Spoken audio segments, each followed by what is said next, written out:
Alors on lui amena des petits enfants, afin qu'il leur imposât les mains et pria pour eux.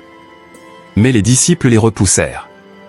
Et Jésus dit, laissez les petits enfants, et ne les empêchez pas de venir à moi, car le royaume des cieux est pour ceux qui le ressemblent.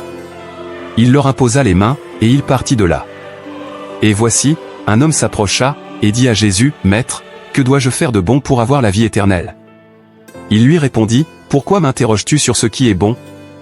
Un seul est le bon. Si tu veux entrer dans la vie, observe les commandements. Lesquels? Lui dit-il.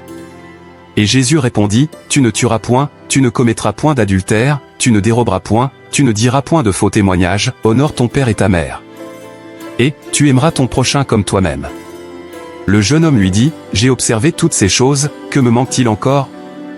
Jésus lui dit, si tu veux être parfait, va, vends ce que tu possèdes, donne-le aux pauvres, et tu auras un trésor dans le ciel. Puis viens, et suis-moi. Après avoir entendu ces paroles, le jeune homme s'en alla tout triste, car il avait de grands biens.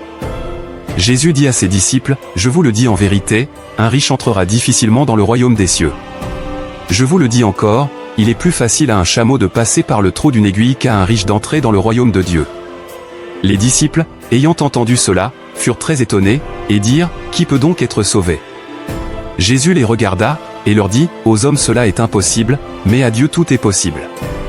Pierre, prenant alors la parole, lui dit, voici, nous avons tout quitté, et nous t'avons suivi, quand sera-t-il pour nous? Jésus leur répondit, je vous le dis en vérité, quand le Fils de l'homme, au renouvellement de toutes choses, sera assis sur le trône de sa gloire, vous qui m'avez suivi, vous serez de même assis sur 12 trônes, et vous jugerez les 12 tribus d'Israël.